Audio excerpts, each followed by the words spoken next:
Voilà, bonsoir à chacun, à chacune. Je me déplace un peu, hein. Le centre de gravité du temple est plutôt là. Il semble. Voilà. Merci Seigneur pour son repas, l'Eucharistie qu'on a pris ensemble. Le fait de se réjouir que Jésus soit mort et ressuscité pour chacun de nous, pour tous les Onésiens aussi. On le prend prophétiquement pour toute la commune, tous les habitants, n'est-ce pas? En attendant que le Seigneur vienne, voilà, je vais prendre un texte qui se trouve dans Genèse chapitre 12 et on va voir le thème ensemble sur l'importance de délaisser pour gagner. L'apôtre Paul aime bien dans les Écritures voir ce qu'il a perdu et qu'est-ce qu'il a gagné. Alors il y a un texte qui se trouve dans Philippiens 3:7. Philippiens 3:7, ça sera aussi projeté, voilà, très bien. Donc délaisser pour gagner Christ. Merci Audrey. Je lis en préambule Philippiens 3:7, mais ces choses qui étaient pour moi des gains, je les ai regardées comme une perte à cause de Christ. Donc il y a des choses qui étaient pour l'apôtre Paul un gain, qu'il a considéré comme un gain pendant des années, et puis à un moment donné il a dit devant Christ, ça va pas me faire gagner le ciel, où je vais rien avoir de plus, donc ça je délaisse, et puis je veux gagner Christ et être trouvé en Christ. Dans les choses qu'il a dû délaisser, il en fait la liste, notamment il mettait en avant, autrefois il mettait en avant sa généalogie. Il disait moi je suis juif et je suis de la tribu de Benjamin, la classe, et puis en fait devant Christ, ça n'a pas tenu, n'est-ce pas? Il y a des choses comme ça. Il parle aussi de ses diplômes, il parle aussi de ce qu'il a fait comme études. C'est pas que c'est pas bien d'étudier, vous le savez, mais voilà, devant Dieu et devant Christ, les choses auxquelles on s'attache, faut aussi les délaisser dans le but de gagner Christ. Et on va lire un homme et une femme qui ont tout délaissé. C'est Genèse chapitre 12, versets 1 à 9. Dans le livre de la Genèse, c'est Abraham, ouais, sans le H. Abraham et puis Sarah. Le Seigneur dit à Abraham, puis je lis dans la version Tob, « Pars de ton pays, de ta famille, de la maison de ton père, vers le pays que je te ferai voir. Je ferai de toi une grande nation, et je te bénirai. Je rendrai ton nom grand. Sois en bénédiction. Je bénirai ceux qui te béniront, et qui te bafouera, je le maudirai. En toi seront bénies toutes les familles de la terre. » Abraham partit comme le Seigneur le lui avait dit, et Lot avec lui. Abraham avait 75 ans lorsqu'il quitta Haran. Il prit sa femme, Sarai, son neveu, Lot, tous les biens qu'il avait acquis et les êtres qu'il entretenait à Haran. Ils partirent pour le pays de Canaan. Ils arrivèrent au pays de Canaan. Abraham traversa le pays jusqu'au lieu dit Sichem, jusqu'aux chênes de Morée. Les Cananéens étaient alors dans le pays. Le Seigneur apparut à Abraham et dit, « C'est à ta descendance que je donnerai ce pays. » Là, celui-ci éleva un autel pour le Seigneur qui lui était apparu. De là, il gagna la montagne à l'est de Béthel. Il dressa sa tente entre Béthel et à l'ouest de Haï, à l'est, et il y éleva un autel pour le Seigneur et invoqua le Seigneur par son nom. Puis, d'étape en étape, Abraham se déplaça vers le Negev. Voilà, au sud, voilà. On a ici la pérégrination, le pèlerinage de Abraham et de Sarai, sa femme. Ils partent, ils quittent tout avec leurs affaires et voilà, ils mettent tout ça sur des chameaux et ils se déplacent donc dans une région qu'ils ne connaissent pas, un pays qu'ils ignorent, mais ils font confiance au Seigneur. L'appel qui change une vie. Dieu appelle Abraham à sortir de son cadre de sécurité. Quelle était la sécurité d'Abraham? Eh bien, c'était en premier lieu son pays, sa famille et la maison paternelle. Il doit tout quitter. Cet appel n'est pas seulement géographique, mais spirituel. Il s'agit de rompre avec un passé pour entrer dans une promesse. C'est aussi l'image du disciple tout quitter pour suivre Dieu. Voilà, plusieurs reprises, Jésus dit aux disciples, venez, suivez-moi, viens et suis-moi. Et puis ils obéissent. En tout cas, certains, ils obéissent, certains après reviennent sur leur vocation. Mais en tout cas, une partie vient obéir et suit Jésus. Donc ça commence l'image 2, ce qu'Abraham et Sarah ont délaissé ou ont laissé. Ils ont laissé leur confort et leurs repères. Ils ont laissé la patrie. La patrie, ça fait penser à l'identité, n'est-ce pas? Quand on dit, voilà, mon pays, c'est la Suisse, c'est géographique, et la patrie, c'est l'identité, on s'identifie au peuple suisse. Et puis la famille, les liens affectifs et sociaux, ou la sécurité. Ils quittent tout ça. Et lorsque Dieu appelle, on est appelé aussi à quitter certaines choses pour rentrer dans quoi? Dans une promesse. La promesse, elle est dans le pays au-delà, n'est-ce pas? Mais cette promesse, elle est liée à quelque part aux frontières que Dieu a délimitées. Il faut rentrer dans un pays et faire un pas de foi. Donc le pays, on doit faire une rupture avec son confort, ses repères. La rupture, c'est la patrie avec l'identité acquise pour acquérir une nouvelle identité. Et rupture affective et sociale, on quitte la famille, on quitte la paternité vécue jusqu'à présent. Mais qu'est-ce qu'ils ont gagné? Eh bien, ils ont gagné des promesses. Dieu leur fait des promesses divines, une nation, un nom, une bénédiction, une protection aussi. Dieu dit, mais tu sais, tous ceux qui vont te maudire, ils seront maudits. Donc moi, je te protège, j'ai mon regard sur toi. Amen. Voilà, Dieu nous dit ça aussi bien sûr ce soir, on verra pratiquement ce que ça implique, qu'est-ce qu'il faut quitter peut-être.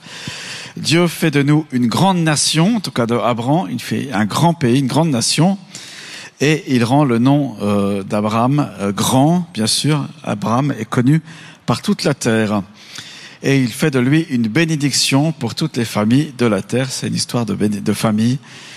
Voilà, protection divine, présence de Dieu, et Abraham doit apprendre à marcher par la foi, parce que sans la foi, il est impossible de plaire au Seigneur. Voilà, on marche par la foi. Diapo 3, dans le Nouveau Testament, l'appel de Jésus à tout délaisser. Alors là, c'est radical avec Jésus, encore plus clair qu'avec Abraham. Dans Luc 14, 26, il est dit, si quelqu'un vient à moi, et ne hait pas son père, sa mère, sa femme, ses enfants, ses frères, ses sœurs, et même sa propre vie, il ne peut être mon disciple. Alors, dans le langage hébraïque, on exagère exprès. Il faut haïr, ça veut dire je préfère non pas ma femme, je préfère non pas ma famille, je préfère non pas mon père, ma mère, mais je préfère Christ, n'est-ce pas? C'est un choix qu'on fait. Et Jésus, exprès, il accentue en disant, il prend le verbe haïr. Bien sûr, je dois aimer ma femme, la respecter, etc. Mais dans la langue hébraïque, il faut inverser pour bien accentuer et comprendre. Ça, c'était Luc 14, 26. Donc, ma femme, je te hais. Mes enfants, je vous hais. Ça veut dire que je préfère Dieu, je préfère Jésus à tout cela et à tous mes biens. C'est le choix du disciple qu'on doit faire. Comprenez l'idée. C'est comme quand il dit, si ton œil est pour toi une occasion de chute, arrache-le et jette-le. Ça veut dire qu'on fait un choix, on renonce, c'est l'idée de couper ou d'arracher. On doit délaisser quelque chose. Luc 14, 33, quiconque parmi vous ne renonce pas à tout ce qu'il possède ne peut être mon disciple. Je renonce à ce que je possède. Je veux être disciple de Jésus. Autrement dit, dans mon cœur, il n'y a pas de partage ou plus de partage. Je veux être le disciple de Christ et que de lui. Luc 9, 62, mettre la main à la charrue, regarder en arrière, c'est pas possible. On est fait pour aller de l'avant dans le royaume de Dieu. Matthieu 10, 39, perdre sa vie, c'est-à-dire son âme, n'est-ce pas? On est appelé à perdre nos âmes et ainsi on est retrouvé en Christ. Et le Matthieu 9, 9, suis-moi. Matthieu se leva et le suivit. Donc qui ce soir est prêt à suivre Christ, à aller jusqu'au bout avec lui, à tout donner, à renoncer, à ne plus être attaché aussi bas aux gens qu'on aime comme avant, hein, c'est plus une idolâtrie, mais on s'attache à Jésus-Christ. Application personnelle. Qu'est-ce que je dois délaisser pour obéir pleinement à l'appel de Dieu? Alors, à quoi suis-je attaché matériellement? Posons-nous la question ce soir, est-ce qu'il y a des choses que je suis attaché? Mon nouveau vélo, ma voiture, mes biens, mon compte en banque, tout ça, on veut s'en détacher, n'est-ce pas? Être attaché à Christ. Est-ce que je suis trouvé en Christ ou alors est-ce que mon identité est vraiment façonnée d'après les autres? Parfois, on façonne notre identité d'après les autres. Ah bah tiens, je suis à la mode. En fait, le fait de dire je suis à la mode, ça veut dire que mon identité, elle est dans ce que pensent les autres. Ça ne devrait pas, vous êtes d'accord avec moi, on est à la mode parce qu'on se trouve bien dans nos habits, par exemple. Confort, routine, qu'est-ce qui m'empêche d'avancer? Ah tiens, c'est bizarre, ce soir dans le culte, on a fait la Sainte Seine avant la prédication. Ah, c'est pas normal. Bon, ça c'est une tradition, n'est-ce pas? C'est pas grave, bien sûr, en soi. Mais une tradition, elle est là pour amener la vie, favoriser la vie. Et si elle nous bloque à l'action du Saint-Esprit, c'est pas très bon. Est-ce qu'il y a un péché, un compromis dans ma vie, une convoitise? Je le délaisse là, je renonce à cela. Seigneur, qu'est-ce que tu me demandes ce soir de quitter aujourd'hui même pour entrer dans ta promesse? Qu'est-ce que je dois délaisser pour pleinement rentrer dans le pays promis? Posons-nous la question ce soir. Qu'est-ce qui est plus important que le Seigneur ou sa promesse? Va vers le pays que je te montrerai, nous dit les Écritures, nous dit Dieu à Abraham. N'est-ce pas? Qu'est-ce qu'on est appelé à délaisser? Peut-être rien, peut-être c'est OK avec le Seigneur, mais il y a peut-être des choses qui ont pris trop de place ces derniers temps. Eh bien, osons les délaisser parce qu'on va gagner Christ, on va gagner son royaume. Application de la paroisse, à quoi notre Église doit renoncer pour entrer dans une saison nouvelle? Ah, on a dit qu'il y avait une saison nouvelle qui était là. Il y a des choses nouvelles. Hein. Notre sœur a reçu le mot miracle l'autre jour, enfin il y a 2 mois en arrière, quand il y a ce pasteur du Nicaragua, Costa Rica est venu. Il a dit à notre sœur, je vois le mot miracle pour toi. Elle ne savait pas qu'il fallait un miracle. Mais il y a eu besoin d'un miracle dans la vie d'un fils, pour sa chirurgie. Et le miracle a eu lieu, n'est-ce pas? Eh bien, il fallait délaisser, il fallait oser rentrer dans cette promesse et délaisser des choses. La peur de l'inconnu, n'est-ce pas? On a des manières confortables peut-être de vivre notre vie de paroissiale. Est-ce qu'il y a des traditions qui sont devenues des freins? Est-ce qu'il y a une vision trop humaine de l'avenir? Dieu nous appelle à rentrer dans une saison nouvelle. Il faut oser tout lâcher, n'est-ce pas? Si demain on vous disait dimanche prochain le culte sera plus là et sera à 10h du matin. Ouh là là, mince. Ah, je peux pas, j'ai vélo, je peux pas, j'ai piscine. Non mais voilà, oser délaisser ça. OK, Seigneur, je te donne ma routine, mon habitude. OK, dimanche prochain, on est prêt pour rentrer dans le culte à 10h par exemple, hein? 10h30 ou je sais pas, une autre routine qu'il faut casser. Sommes-nous prêts à vivre en route comme Abraham pour découvrir le pays promis, pays spirituel, Dieu qui veut nous faire goûter à ce bon lait et ce bon miel qu'il a prévu. Voilà, Dieu veut nous faire habiter à Aunay, bien sûr. Spirituellement, il veut mettre son sanctuaire au centre d'Aunay, de la commune, et faire couler les eaux abondantes, la variété qu'il a pour chacune et pour chacun. Est-ce que tu es prêt à devenir une fontaine d'eau jaillissante, n'est-ce pas, pour les autres? Est-ce que tu es prêt à bénir? Abraham était prêt à devenir famille. Voilà, son nom est devenu famille et bénédiction pour les familles. Qu'est-ce que Dieu nous appelle à lâcher en tant que paroisse? Voilà, un fonctionnement, peut-être d'autres choses qui vont nous défier dans ces prochains temps, je le crois. En tout cas, il y a une saison nouvelle qui vient. Attendons-nous vraiment au Saint-Esprit pour cela. La vraie bénédiction est dans l'obéissance.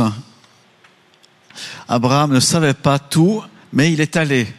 Est-ce que ce soir, tu es prêt à aller au nom du Seigneur? Nous ne maîtrisons pas tout. Nous pouvons faire confiance à celui qui nous appelle. N'est-ce pas? On ne fait pas confiance aux circonstances, mais on fait confiance à celui qui nous appelle. 2 Corinthiens 5:7, nous marchons par la foi et non par la vue. C'est juste, hein? Nous marchons par la foi, non par les sens, mais par la vue.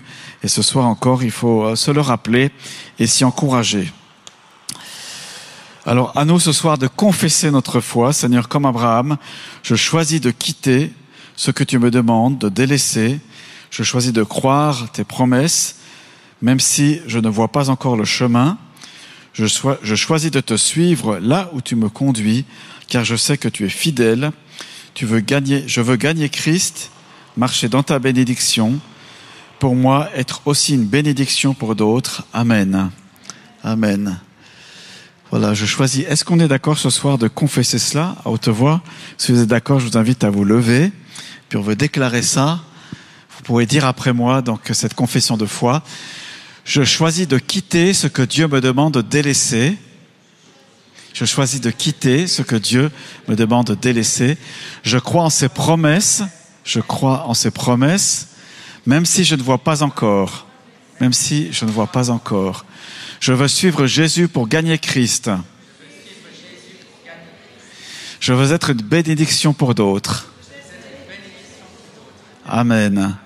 Amen. Je vous invite à la prière. Peut-être on peut se mettre par 2, par 3, ensemble. Et prions les uns pour les autres. Il y a peut-être des besoins aussi. Partageons dans le groupe, là, comme ça. Et laissons le Saint-Esprit nous montrer comment prier, comment bénir les uns les autres. Bénissons la paroisse. Dieu a des belles choses, un déménagement, a des choses à venir. On veut s'attendre à lui, à des grandes choses dans notre esprit et concrètement.